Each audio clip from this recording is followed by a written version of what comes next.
Hello, my dear students. I welcome you back to V2 e-Shikshana program. So, in continuation with lecture series, uh, in this particular session, we'll be discussing about working principle of centrifugal pump, concept of cavitation, and priming. So, in the previous session, we had discussed about what is pump, so why pump is needed, and what are the classifications of pump and working principle of reciprocating pump. So to begin with, centrifugal pump is one of the versatile pump used in almost all the applications. For example, the pump which we use in our home, it's an centrifugal pump. So mainly the centrifugal pump is used for fluid transport application. That means the fluid which needs to be transferred from one location to another location. So in that particular requirement, we'll make use of centrifugal pump. So apart from domestic application, the centrifugal pump is used in almost all the industries for transferring the fluid from one point to another point.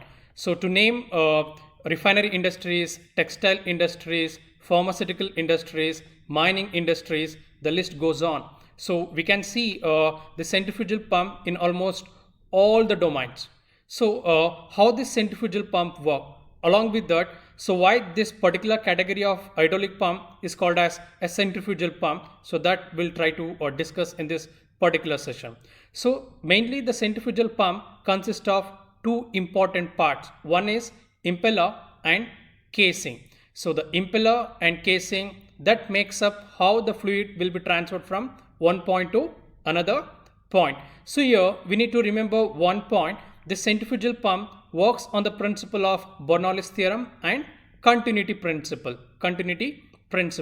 So in this particular pump, the fluid changes its energy from one form to another form. For example, the mechanical energy will get transferred, will get transformed into a kinetic energy, and then finally the kinetic energy will get transformed into a potential energy. That means we get a required discharge, required head at the outlet of centrifugal pump. So coming to the impeller, so that's the main rotating element in the case of a centrifugal pump. So this impeller, it will be mounted on a pump shaft. So here the impeller drives the fluid which needs to be pumped from one point to another point. So the impeller which is mounted on a pump shaft, it will be coupled to a drive shaft, that is a motor shaft. So here the centrifugal pump will be driven by a prime mover, that is electrical induction motor.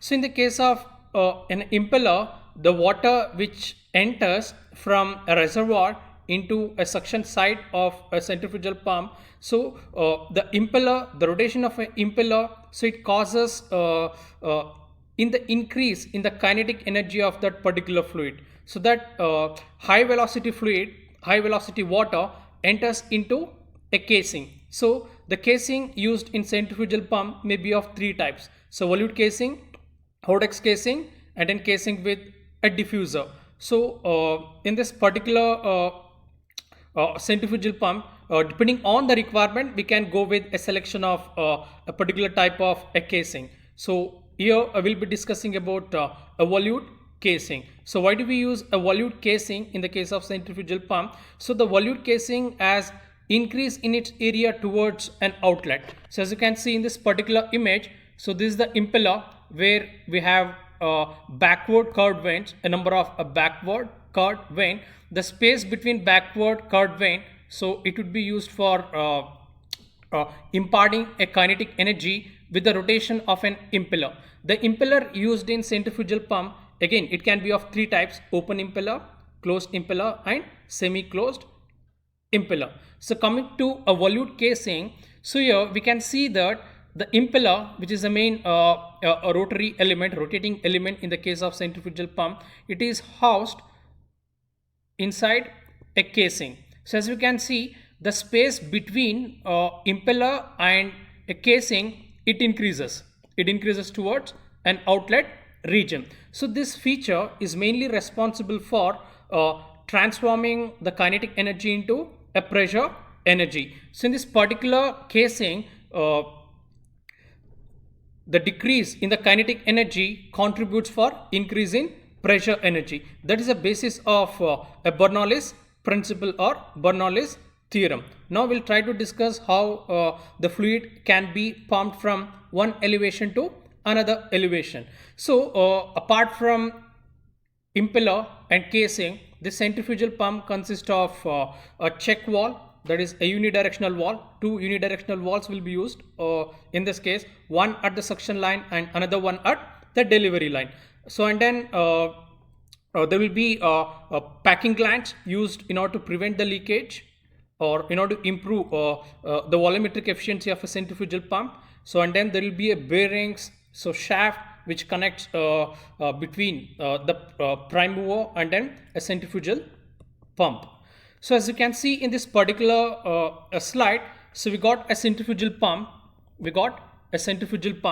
which connects reservoir and then overhead tank. The main objective in this case to lift the water from the reservoir to overhead tank. So the best example, the pump which we use in our home, it's a centrifugal pump. So we know that water will be stored in a sump, right? So that water has to be pumped or has to be lifted to overhead tank, which might be kept in second floor or third floor in the case of domestic buildings. Even in commercial buildings which has hundreds of floor, the centrifugal pump works effectively in order to lift the water from a ground level to a required level. So here the water sump, that is a reservoir, is connected with inlet of an centrifugal pump using a suction pipe, and then the outlet of the pump, that is a delivery side, it would be connected to overhead tank using a delivery pipe. So we can see two types of valve. One is a suction valve, another one is a delivery valve. So here you can see the strainer. So the strainer will be mainly used in order to remove the solid particles or solid contaminants from the water. So if any solid particles or foreign particles enter inside a pump, so it decreases the efficiency. So in order to prevent the entry of those particles, the strainers will be used.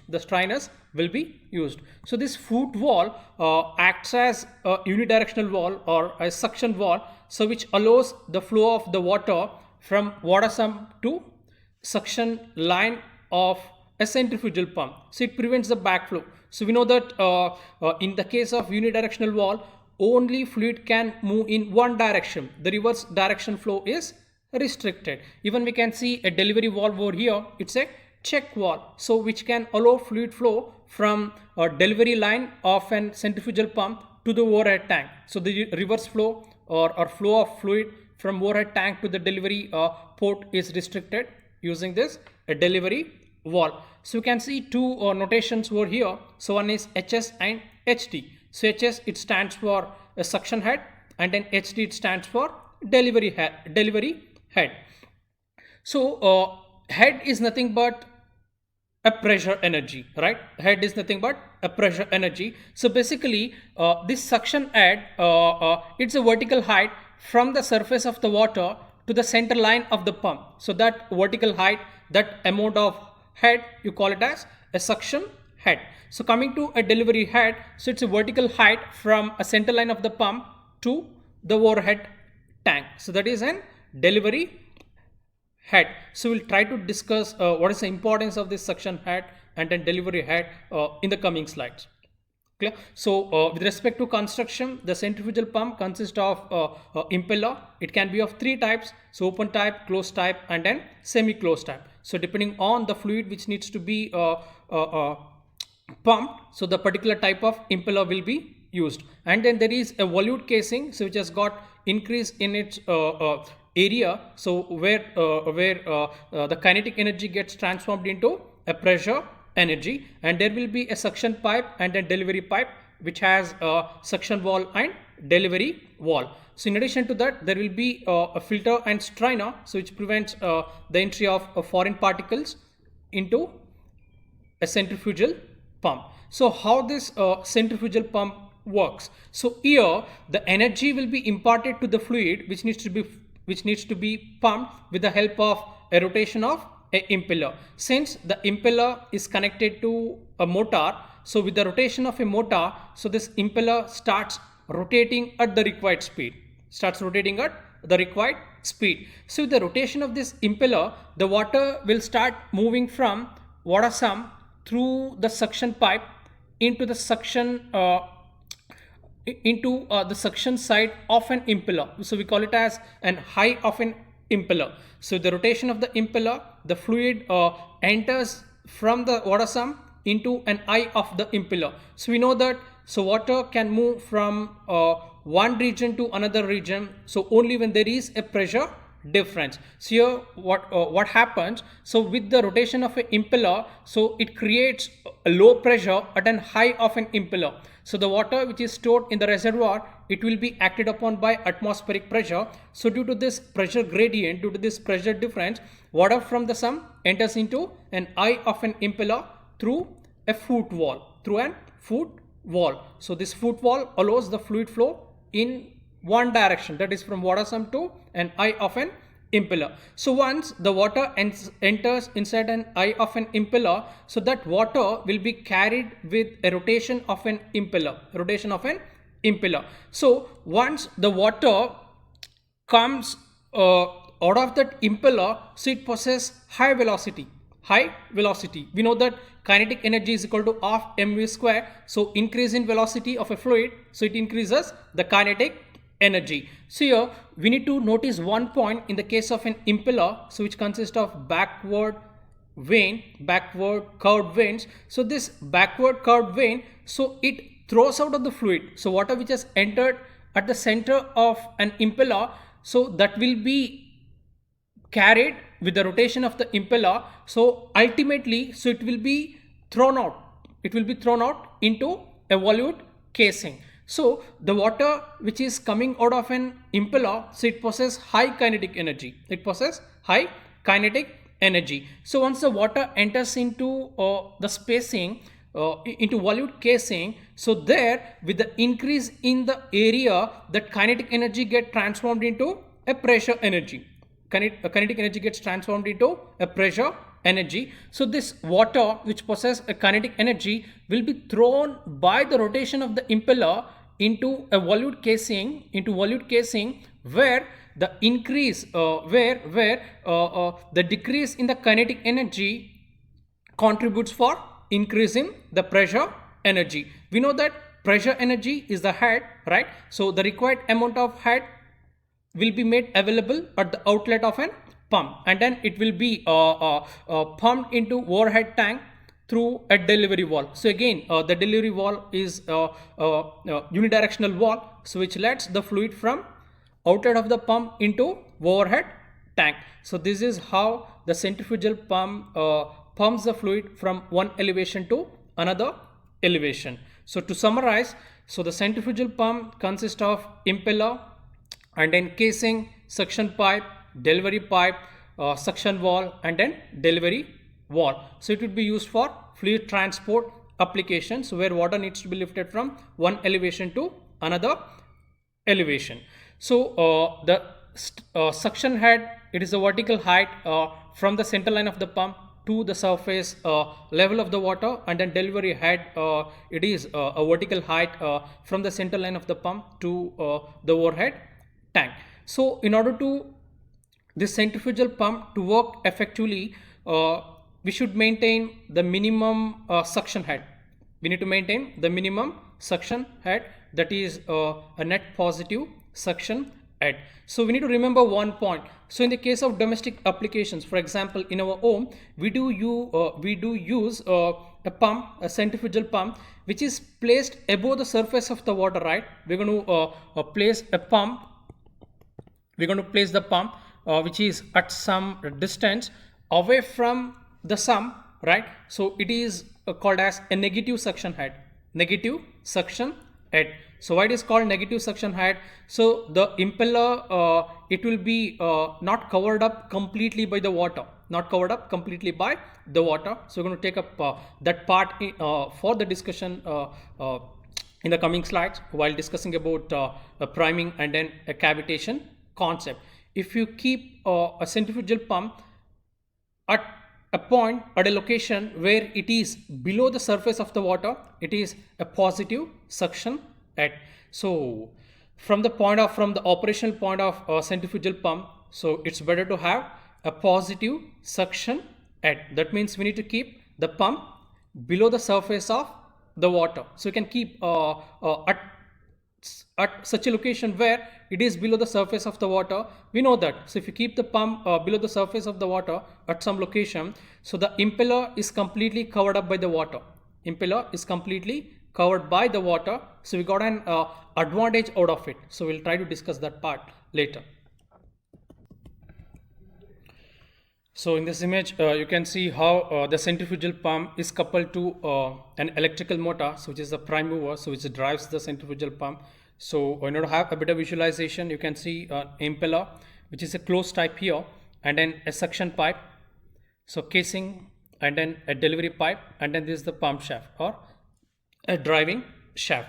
So this centrifugal pump, so it can be used for pumping any type of the fluid. So you can go with thin fluid as well as a thick fluids. So even the fluid which contains a solid particles in it, so it can be pumped effectively using this centrifugal pump. So that's why we can see a centrifugal pump in mining industries, also in refineries. So in mining industries, we'll be knowing that the ores which are dug up, okay, which are digged up, so it will be mixed with water to create a slurry. So that slurry will be transferred to the ground surface, to the ground level, with the help of a centrifugal pump. So now we'll see one video, so where we can understand the working of this centrifugal pump. Okay, so why this centrifugal pump got its name? It's all just because of that a centrifugal force which is produced by the rotation of an impeller, so which increases the kinetic energy of the fluid which needs to be pumped.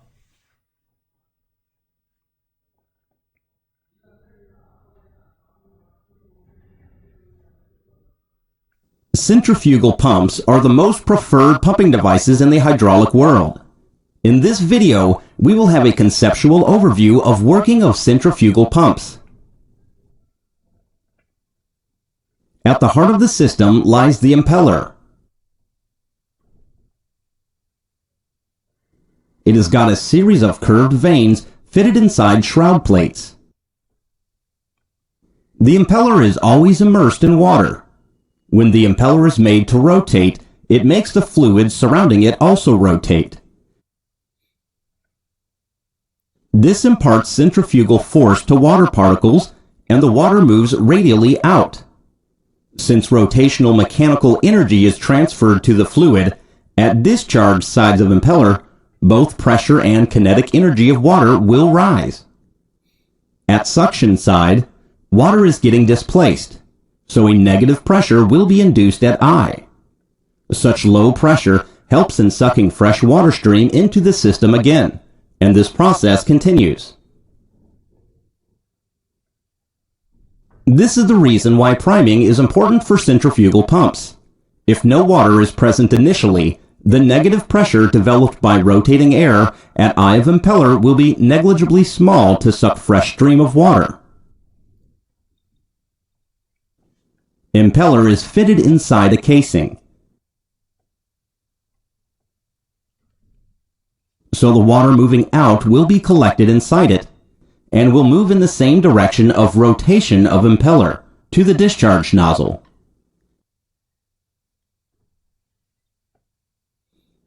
Here you can note one specialty of casing. It has got increasing area along the flow direction. Such increasing area will help in accommodating newly added water stream and will also help in reducing exit flow velocity. Reduction in flow velocity will result in increase in static pressure, which is required to overcome resistance of pumping system. Here you can see more details of vanes inside impeller. They are backward curved vanes with state-of-the-art I configuration.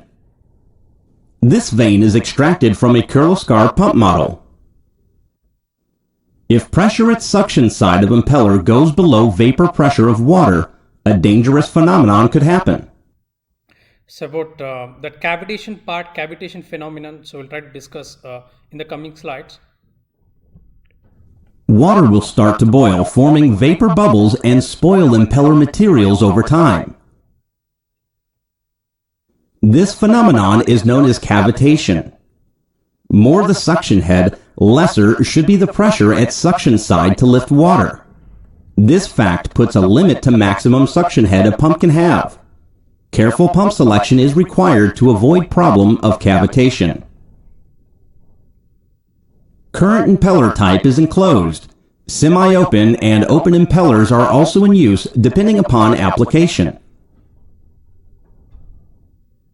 If the working fluid is cloggy in nature, it is preferred to use open kind of impeller, but they are slightly less efficient. Mechanical design of centrifugal pump is always challenging. A shaft is used to connect between the impeller and motor. Since water pressure inside casing is huge, a proper sealing arrangement is imperative in arresting water leakage through shaft casing clearance. Mechanical seal or stuffing box based mechanism is used for this purpose. Impeller is mounted on bearings, but at suction side of impeller it is not advisable to fit a bearing since it will block the flow. So bearings have to be fitted at the other end. This means impeller is mounted like a cantilever. For high flow rate pumps, a bearing housing with cooling oil is necessary for improving life of bearings.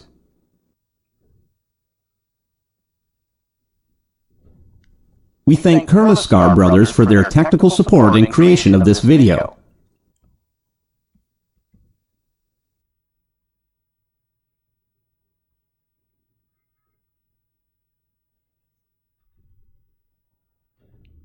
I hope this video has cleared out all your doubts with respect to a working principle of a centrifugal pump. So the concept itself is huge with respect to this a centrifugal pump. So in this particular session, we have taken out a discussion on how the water gets lifted, how it gets pressurized using a centrifugal pump. So this is what different types of impeller that will be used in a centrifugal pump. So you can see this is a semi-open type. We can see a curved veins, right? So these are all a backward curved vein. So backward curved veins. So it is supported by this backing plate called as a shroud. Okay, in this case we can see a semi-open impeller which consists of backward curved veins supported on a shroud. So this is an semi-open type. So you can see this closed type impeller where the curved veins are supported on both the ends. So you can see two covering plates or two shrouds. So there is an open impeller here, so which has got only a curved blade, that's it. It is not supported by a backing plate or a shroud. So depending on the fluid which needs to be pumped from one point to another point, so you're going to choose a particular type of an impeller. So you can use open impeller for a more cloggy fluids. That means for a fluid which contains a solid particle, but its efficiency will go down. So for many of the applications where we use very thin fluids or which doesn't contain any solid particles in it, so we do make use of this closed type impeller. So as I mentioned in the previous slides itself, the centrifugal pump is used in wide variety of application. Even you can see this one in many of the industries. So agriculture, even in waste treatment plants to pump the water, we do use a centrifugal pump. So power generation plants, so and then refineries, petroleum refineries, and then mining and many more industries. So if you mention about the application of centrifugal pump, so almost 70 to 80% of centrifugal pump application of this centrifugal pump. You can see it in almost all the industries. So next concept, a priming. Why priming is required, and then what do you mean by priming? So that we're going to understand from this a particular slide. So while discussing about working principle, I mentioned that with the rotation of an impeller, the pressure at the eye of an impeller will get reduced below atmospheric pressure. So due to which the water starts moving from some into an eye of an impeller. So if the pressure at an eye of an impeller gets reduced or becomes equal to a vapor pressure of a pumping fluid, so in such a case, so it creates a lot of problem. That means it leads to a formation of vapor bubbles. Clear? So that vapor bubbles, if it is carried with the flow, once it enters into high pressure region, it implodes. It creates a shock waves or pressure waves, due to which the materials will get damaged. The impeller will get a damage. So it leads to erosion of those impeller and other parts of the centrifugal pump. So that basically how the cavitation occurs in the case of a pump. So here I do mention about a suction head. So I told that the suction head should be positive. That means the pump has to be kept in a place which is below the surface of the water, which needs to be lifted up. So thereby creating a positive suction head. So in such a position, the impeller is completely covered by the water. So if we keep the pump above the surface level of a water, so it creates a negative suction head. So in this particular position, the pump will start out of the fluid. Clear? So it is completely covered up by atmospheric air. So when we switch on the electrical motor, so the impeller rotates. So but since it is completely covered up by air, so it doesn't create a pressure. It doesn't lift up the water from a sump. Clear? It doesn't lift up the water from the pump. So this condition is called as a gas-bound condition or air-bound condition. So we do say that this impeller is gas-bound or air-bound. So why it happens? Since at the eye of an impeller, so the impeller is completely covered up by the atmospheric air. So this atmospheric air, it doesn't let the water to be lifted up. Clear? So that's why we do go for pouring small amount of water into an eye of an impeller before starting the pump. So in our household applications, we do pour the water into an eye of an impeller or into a suction line of an impeller, just to ensure that the impeller has got a sufficient amount of water, right? So if a pump rotates with only air, so it leads to overheating of a pump. So ultimately the pump will going to fail. So this is the important step that needs to be done before starting a pump. So this priming, it can be done manually or automatically. So we do ensure that using this priming process, this suction or pump is completely filled up with a fluid which needs to be pumped. So usually we do eliminate the presence of air. Atmospheric air around an impeller. So we have to prevent the gas-bound condition or air-bound condition. If air is present around an impeller, so the pump will not be able to suck up the fluid from the sump into a cavity. So you can see in this image, so this is a negative suction head pump. So you can see this is sump, and then the pump which is kept above the surface of the water. So in this condition, you can see that this impeller is completely covered up by an air. and air. So with this, the impeller, even after rotating at the required speed, it will not able to lift the water. So next, you can see by pouring up a small amount of water into a suction line, so this impeller is covered up by the required fluid. So with the rotation of an impeller, so it will able to lift the water, it will able to suck the water from sump to eye of an impeller. So there are many pumps which are self-priming. So coming to a positive displacement pump, reciprocating pump. So all positive displacement pumps are self-priming. We don't go for a priming. We don't pour the required fluid into a suction line of positive displacement pump. So all positive displacement pumps are self-priming. Even in the case of non-positive displacement pump, so there are self-priming pumps are available. So we have to prevent this gas-bound condition or airborne condition. So automatically the priming will be done in the case of self-priming pump. So next concept is cavitation. So I mentioned that if the pressure at an eye of an impeller goes below the vapor pressure, or it becomes equal to a vapor pressure, so then the vapor bubbles will be formed. The formation of vapor bubble takes place. So how this vapor bubble will affect the functioning of a centrifugal pump, that's important.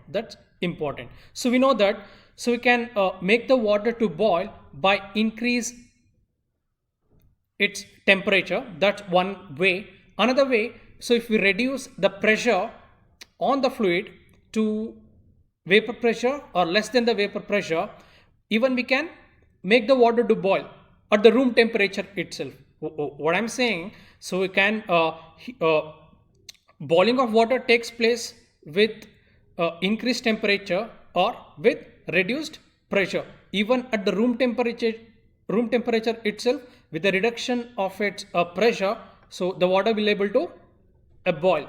Clear? So in this particular condition where the pressure at an eye of an impeller becomes equal to vapor pressure or less than the vapor pressure, the boiling of water takes place. That means the formation of vapor bubble takes place. So clear? So these vapor bubbles which are carried with the flow, once it enters into high pressure region, so those vapor bubbles will collapse. Those vapor bubbles will gonna implode. So the implosion of vapor bubbles, so it sends shock waves or pressure waves, so which damages the impeller as well as other parts of the turbine, other parts of this centrifugal pump. So this has to be completely prevented. So how we can prevent the cavitation? So we got a concept called as net positive suction head. So the pump should have minimum suction head. In order to prevent the cavitation problem. So there are two concepts, NPSH-A and then NPSH-R. So net positive suction available and then net positive suction head required. So this net positive suction head required, NPSH-R, it will be specified by the manufacturer. You will go and say that if pump has to work perfectly, then we need to maintain a minimum suction head. So once the pump is installed at the required location, so we're going to check the net positive suction head available. If NPSH available is less than NPSH required, then it creates a cavitation problem. So it leads to a condition where the formation of vapor bubble takes place. Always we need to ensure that the NPSH available, it's more than the NPSH specified by the manufacturer. So you can see in these images how the implosion of water bubbles or vapor bubbles damages the impeller as well as other parts of the centrifugal pump. So basically it causes a pitting action on the centrifugal pump. So it will erode or take away the materials from the surface of impeller as well as other parts of the centrifugal pump. So if we use these damaged or cavitated parts for a particular application, obviously the efficiency will go down. So how we can identify the cavitation? So if a pump has undergone the cavitation phenomenon, so once it is switched on, so there will be some noise, there will be some sounds, like if you put up a marbles or some stones inside some rotating element, it creates some noise, right? So this centrifugal pump which has a cavitation problem will run like that. So by identifying it, we need to take a necessary precaution to prevent the complete failure of the pump. So the typical indications of cavitation, as I mentioned, so there will be a noise, there will be some sound coming out of this pump, so we need to check for it, and then there will be a vibration. So if we run the pump with this particular condition, so there will be a failure of other parts of the centrifugal pump. So ultimately there will be a more energy consumption or a fuel consumption. Then how we can prevent this cavitation problem? So first we need to reduce the temperature of the water. Along with that, we need to ensure that so there is a sufficient amount of water available at the suction site. That means we need to